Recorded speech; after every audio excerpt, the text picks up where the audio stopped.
Kreml Hair Tonic and Kreml Shampoo present the new adventures of Sherlock Holmes, starring Nigel Bruce as Dr. Watson and Tom Conway as Sherlock Holmes. And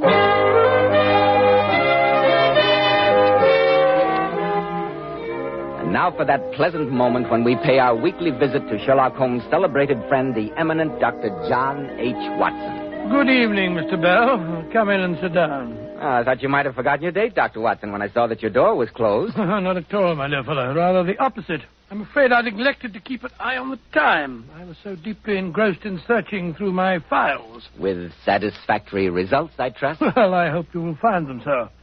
You may remember after I told you the story of the lion's mane the week before last, that you asked if Holmes had any other adventures in his beekeeping days. I do indeed, Dr. Watson. Well, I've been running through my notes concerning the remarkable affair of the pointless robbery.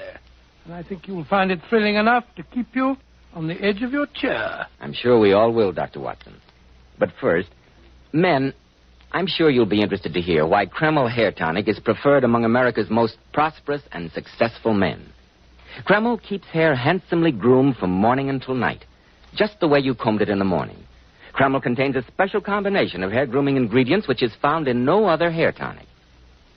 This wonderful, natural-looking hairdressing has just enough light oil to keep hair perfectly groomed with an attractive, healthy-looking luster. Yet Kreml never leaves the hair looking or feeling greasy or sticky. Kreml always looks and feels so clean on both hair and scalp. Be sure to try it, men. Kreml, Kreml Hair Tonic. Now, Dr. Watson, what's the story of the pointless robbery? Well, it all began, Mr. Bell, on a delightful summer morning in August 1913. I was spending the first day of a week's holiday visiting Holmes at the small farm on the South Downs to which he'd retired and where he was devoting himself to nothing more serious than the raising of bees. I must say, Holmes, that the quality of breakfast here convinces me that I've discovered the real reason for your devotion to rustic life. A very sound deduction, Watson. And there's much to be said for the peaceful atmosphere of the countryside after the noisy hubbub of London. A peace which I fear may be only too transient, Watson. I suggest that you omit reading the morning paper during your stay. Oh, that talk of war in Europe, you mean? Nonsense, Holmes. In this year of our Lord, 1913... no civilized nation would dream of resorting to the outmoded fallacies of armed force. I trust you're right, Watson. I trust you're right. But, I say, Holmes, you've got a visitor. Somebody's coming up the path. It's Mr. Kenmore, the rector of our local church. Another donation is indicated, no doubt. It would take the national budget to keep the church's ancient organ in good repair. Be a good fellow, Watson, and open the door while I refill the teapot. That you are, Holmes. Good morning, Mr. Holmes. Good morning, Mr. Kenmore. This is my good friend, Dr. Watson. How do you do, sir? A cup of tea? No, thank you. No tea. And I must apologize for this unwarranted intrusion at such an early hour. Some pressing matter in connection with the church? No, Mr. Holmes. The cause of my visit is a most mysterious and disturbing occurrence which took place at my residence last night. Oh, really? I suppose you give me the facts. No doubt it will seem a minor matter to you, but I feel considerable agitation over it. Briefly, at some time last night, the rectory was broken into by thieves who ransacked the entire house, with the exception of the rooms in which my daughter Alice and I were sleeping. Gracious me. And what was stolen? Nothing. Nothing whatever. Was the thief frightened off? No, Mr. Holmes. We knew nothing of it until Alice came downstairs this morning to prepare my breakfast. She found the house in a state of the utmost confusion, obvious signs of forcible entry, and not a single thing missing. Odd. Very odd. I hesitate to ask you, Mr. Holmes, to concern yourself with such a trifle, but you know our worthy constable, Tom Wilson. Yes, an excellent man when it comes to unlighted bicycle lamps, but beyond that... come, Watson, let's accompany Mr. Kenmore to the rectory and see what we can discover.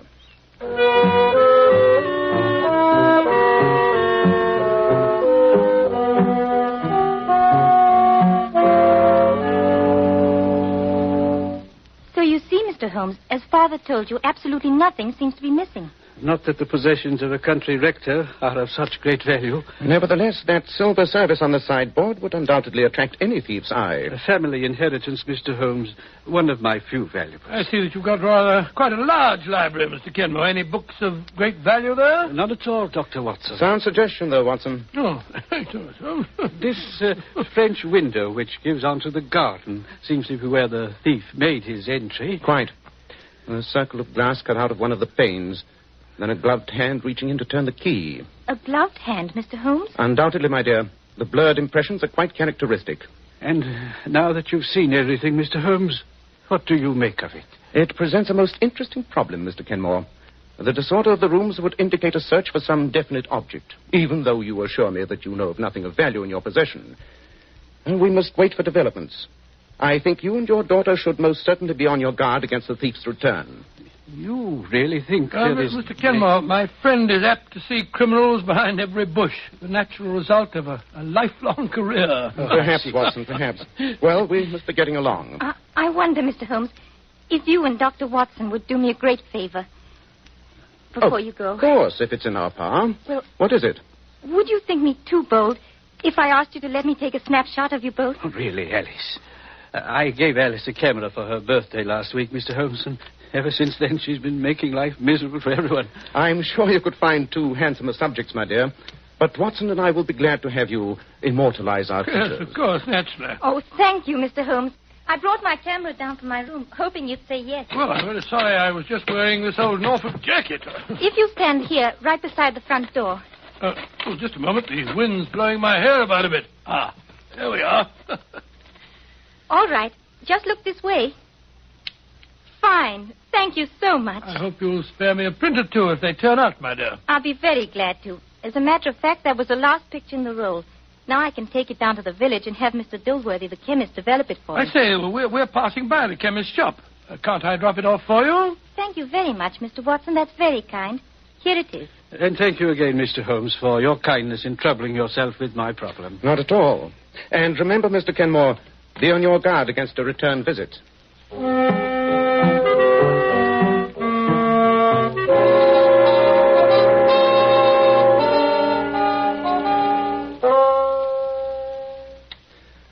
Looks to me as though you're falling asleep over your book, Watson. That's it. Well, I must admit, Holmes, that the combination of country air and that excellent dinner had a very soporific effect on me. Oh, don't apologize. We country dwellers keep early hours.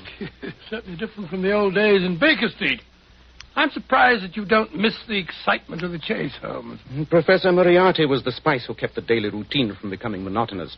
But apparently he, too, seems to be in retirement. Oh, have you any news of him, Holmes? The last I heard, Scotland Yard had him fairly definitely located in South America. South America, eh? Which would indicate to anyone knowing the professor as well as I do that he may be anywhere on the face of the globe with the exception of South America. Well, old fella, I'm going upstairs to sleep the sleep. What the devil's that? The church bell. Come on, Watson. There must be something wrong at the rectory.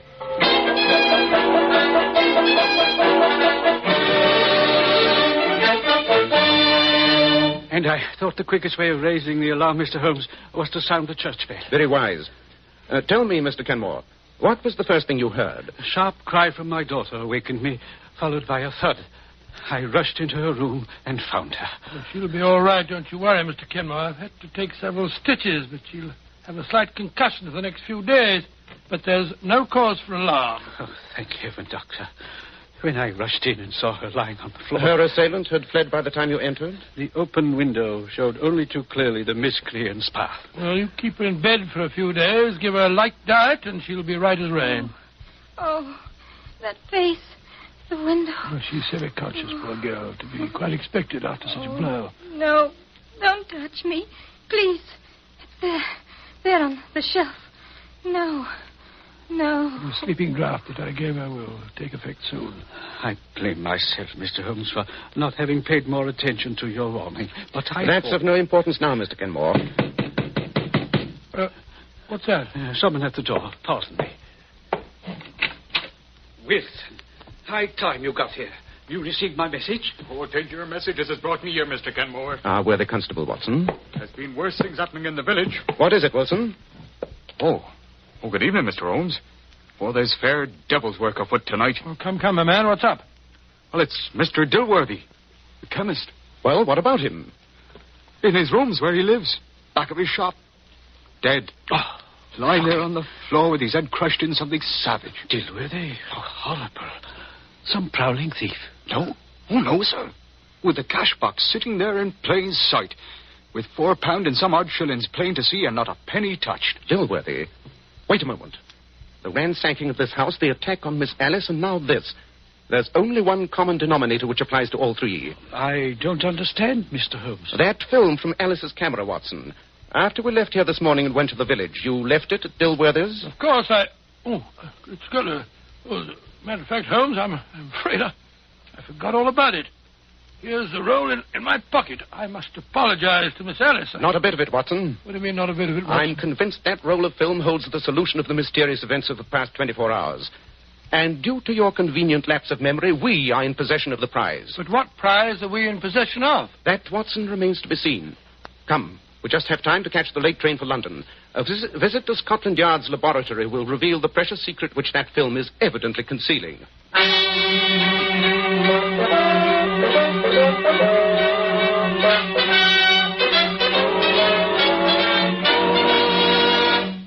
In just a moment, we'll find out what that precious secret is. Men, when you buy a hair tonic, why not buy one that does lots more than just keep hair looking handsome? Why not get your money's worth and buy Kreml hair tonic? No other hair tonic keeps the hair more neatly groomed and attractive looking. In addition, Kreml is simply great to lubricate a dry scalp. At the same time, it removes itchy, loose dandruff and leaves the scalp feeling so clean, refreshed, and alive. No wonder Kreml is preferred among America's most successful men. Buy a bottle of Kreml at any drug counter. Ask for an application at your barber shop. Use this highly specialized hair tonic daily for better groomed hair, a more hygienic scalp. Kreml. Kreml hair tonic. And now, Dr. Watson, what did you discover on that precious roll of film which had already caused the death of one person and a murderous assault upon another? Well, as soon as we reached Scotland Yard's laboratory, Holmes wasted no time in getting permission to develop the photographs. Just hand me that second tray, will you, Watson? The one this side of the red lamp. There you are. There. That does it. Look, Watson. The images are starting to appear. Oh, I'll take your word for it. That red lamp gives about as much light as a glowworm. Sorry, but that's all we can use until we finish the development. Look, Watson. They're coming much more strongly now. Yes, I see. That seems to be a picture of the rector. Doesn't look to me as though that were worth committing murder for. There are 12 pictures on the roll, Watson. This next one seems to be a somewhat out-of-focus picture of the directory. That third one, sharper. Evidently a croquet match. You're quite sure that we haven't gone tearing off on a wild goose chase, Holmes? Impossible, Watson. All the evidence indicates that this film must have been the objective. Ah, now that looks more interesting. Two girls on the beach in bathing suits. I say, Holmes. What? That girl on the left's got a fine figure, eh? Undoubtedly. But the composition is not improved by those other people in the middle background. I think that... Watson, hand me that lens. The large magnifier there. I thought you were displaying a cavalier lack of interest in such a shapely young lady. Well, I trust it's repaying your intense study. Look, Watson. Look here. Examine it closely through the lens. Well, a daring bathing suit, I must say. Has no sleeves. Not the girl, you idiot. Huh? The girl? The two men in the background. Take a good look at that one on the right. Oh, there's certainly something familiar about him. Holmes, it can't be. But it is, Watson. Beyond any shadow of doubt. Professor Moriarty himself, and no nearer to South America than the beaches of England. But I don't see why Moriarty should have been so anxious to secure this film. After all, Holmes, there's nothing particularly damning in a photograph of two men seated on a beach. When one of them is the world's most notorious criminal, and when he's quite ready to commit murder to regain the film. Watson, ask the inspector to call us a car. Where are we going? You and I and this precious film are paying a visit to Sir Edward at the Foreign Office at once.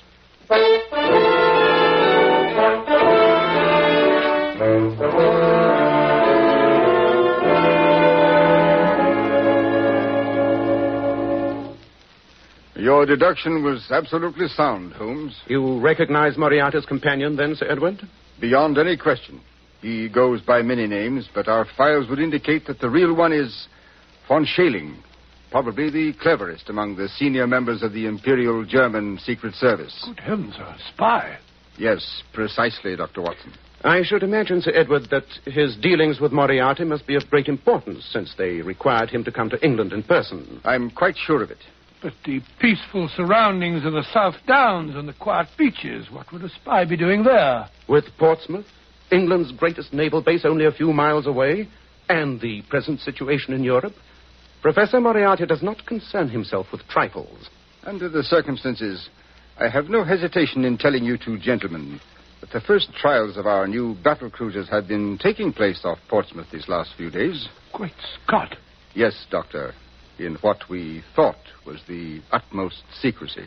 There's still a ray of hope, Sir Edward. Moriarty would not have gone to such lengths to suppress this photograph had his transactions with von Schäling been completed. Do you mean, Holmes, that there may still be time to forestall him? Dr. Watson and I will do whatever is in our power, Sir Edward.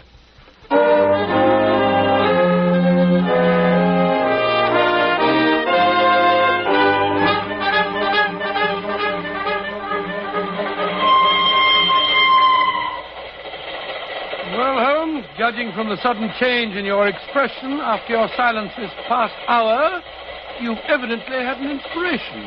We must bait a trap, Watson. And that film must be our bait.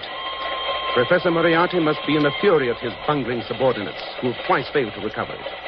If I know the professor, he'll make the next attempt himself. Well, you can't take an advertisement in the newspaper, Holmes, to lure Moriarty into a trap. If Alice and her father will cooperate, I have a method that is better than any advertisement. Oh? What's that? Evidently, Watson, you're not acquainted with the post office and the postmistress of the average village, to which Falworth is no exception. She fills the function of a town crier with the utmost efficiency. She will be our advertisement.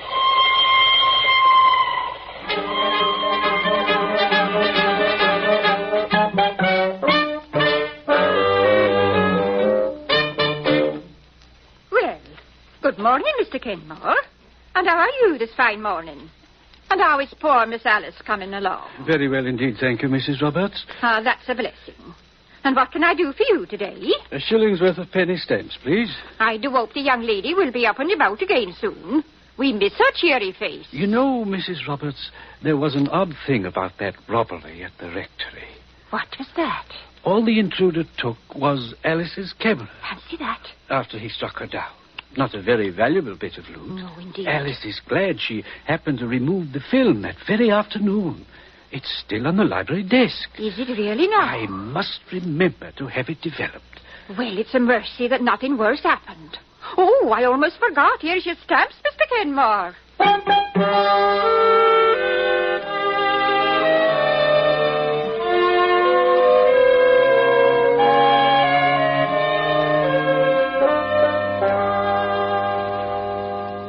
And I think I can assure you, Mr. Holmes, knowing our worthy postmistress as I do, that the misinformation I gave her has by now been widely disseminated. Excellent, Mr. Kenmore.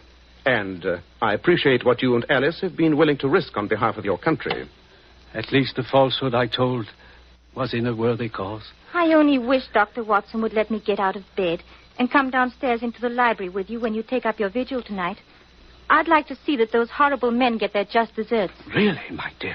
You sound almost bloodthirsty. Well, I can't say that I blame Miss Alice for that. If someone had given me a crack on the head, I'd look forward to their downfall. Mr. Kenmore, I would have felt happier if you and Alice were not in the house. But with my knowledge of Moriarty, I fear that he may have the place under observation, and the departure of you and your daughter might make him suspicious. Is that why you and Dr. Watson are wearing those filthy farmer's clothes, Mr. Holmes? Precisely, my dear. 8 o'clock. Time we were beginning our vigil. Mr. Kenmore, you will remain on guard with Alice here in her room. No matter what happens in the library, this is your post of duty. Very well, Mr. Holmes. You have your service revolver, Watson? Certainly. Come then. We must be concealed and in readiness for our visitor at whatever hour he may arrive.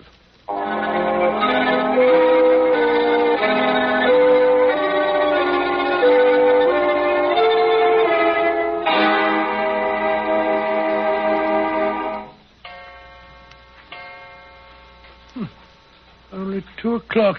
I'm so cramped from standing behind these curtains that I thought it must be the morning. What price the peaceful countryside now, Watson? Well, I must say that... What is it? A faint sound on the gravel path. It might be a nocturnal animal or... No.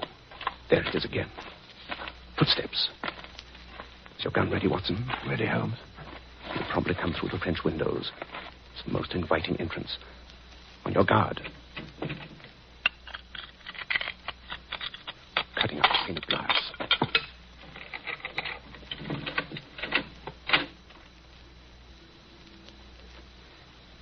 Don't move. We've got you covered. The light switch, Watson, with your left hand. There. Well, Professor Moriarty, we meet again. If it isn't Mr. Sherlock Holmes and Dr. Watson. Keep that gun on him, Watson, while I see if he's carrying a weapon. And render myself liable to a long prison sentence. My dear Holmes, your retirement to pastoral pursuits must have impaired your reasoning powers. It's all right, Watson. He's unarmed. You can lower your hands now, Professor. But I'd strongly advise against making any sudden move. I wish he would, the dirty traitor. I'm inclined to agree with your sentiments, Watson. Moriarty, for once I intend to take the law into my own hands. I can forgive a criminal, or a forger, or a thief, or even a murderer. But a traitor is something else. I don't understand what you're driving at. Certain backward Balkan countries, Moriarty, have an extremely convenient system of disposing of unwanted prisoners. They are invariably shot while attempting to escape. You wouldn't dare. You who have always stood on the side of the law. Have you ever known me to break my word? I assure you, Moriarty, that unless you consent to turn over von Schailing to us, together with any information you have for him, you will be dead by the time I count 10. And I promise you that Watson won't hesitate either. Yeah, you bet I won't, Holmes. Take your choice, Moriarty. 1, 2, 3, 4. All right, Holmes. You win. This time. A wise decision. Where were you to meet von Schailing? And what were you to deliver to him? At midnight tomorrow, on a beach 6 miles south of here. He has a rendezvous there with a submarine that is to take him back to Germany. And the figures on the new cruisers are hidden at my lodgings in Portsmouth. We'll keep that appointment with von Schailing tomorrow night. And to make sure that you have no chance for further treachery, you'll remain with us until he's in our hands.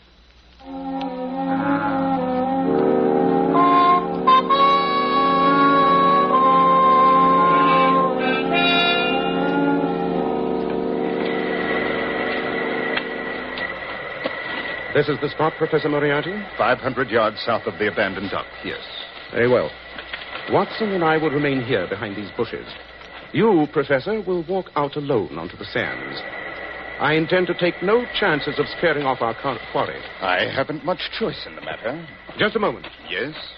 Remember that we have you in plain sight, that the moonlight is strong, and that the slightest sign of treachery will be the signal for your well-deserved execution. I won't forget, Mr. Holmes. I hate to think of his going scot-free, Holmes. You cannot hate it more than I do, Watson.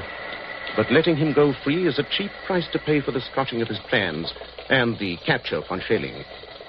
Here comes a car. This must be von Schailing. No one else would be on this deserted road at this hour of night. Oh, the car's stopping. There's only one man in it. He's getting out.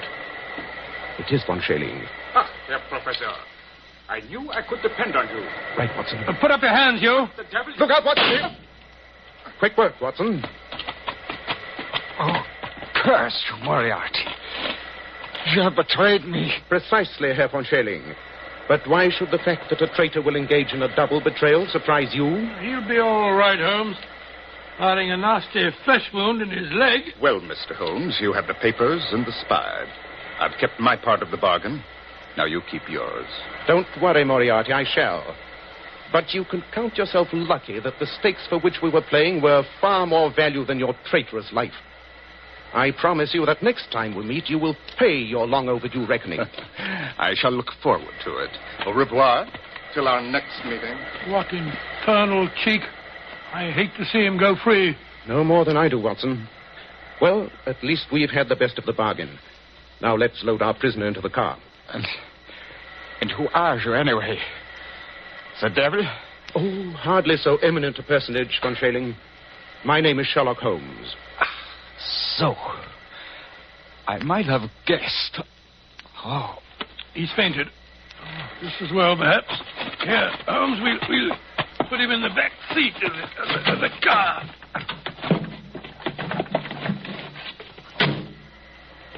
Well, we've got the spy, and that finishes that. I wonder. There's an east wind coming, Watson. East wind? Oh, I don't think so, Holmes. It's particularly warm. Good old Watson. You're the one fixed point in a changing age. There's an east wind coming all the same. Such a wind as never blew on England yet. It will be cold and bitter, and a good many of us may wither before its blast. But it's God's own wind nonetheless, and a cleaner, better, stronger land will lie in the sunshine when the storm has cleared. Start the car up, Watson. It's time we were on our way.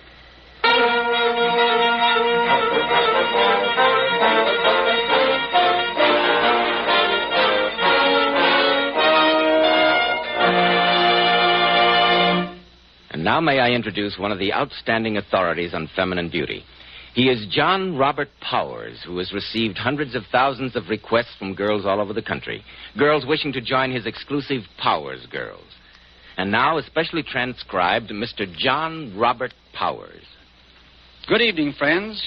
I'm very happy tonight to bring along one of my very attractive Powers girls, Miss Pat Fordyce. And maybe we can coax Pat to tell us what she considers one of the most important requirements of a Powers girl. How about it, Pat? Well, I think one of the most important requisites is lovely, shining, bright hair. Hair that reflects natural, glossy luster and highlights. I certainly agree, Pat. And I heartily agree with you about using Kreml shampoo. Yes, Pat, I advise all my Powers girls to use Kreml shampoo. In my opinion, no other shampoo leaves the hair more radiant with such natural gloss and highlights.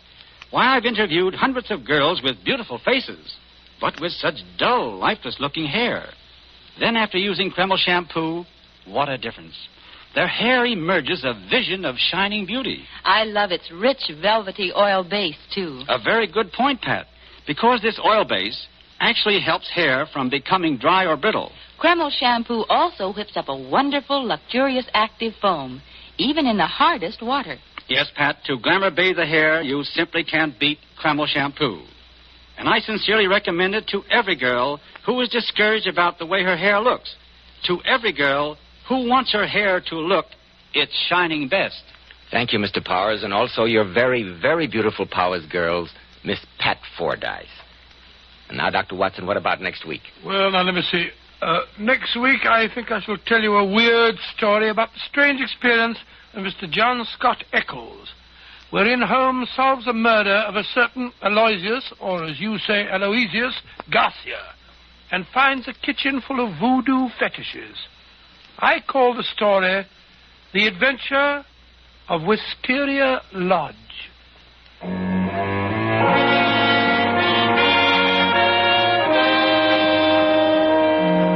Tonight's Sherlock Holmes adventure was suggested by an incident in Sir Arthur Conan Doyle's story, His Last Bow. Nigel Bruce appeared by permission of California Pictures. Tom Conway through the courtesy of Eagle Lion Pictures. The Sherlock Holmes series is produced by Tom McKnight, with original music composed and conducted by Alex Steinert. This is Joseph Bell, speaking for Kreml Hair Tonic and Kreml Shampoo, and inviting you to listen next week at this same time, when Dr. Watson will tell us about the adventure of Wisteria Lodge.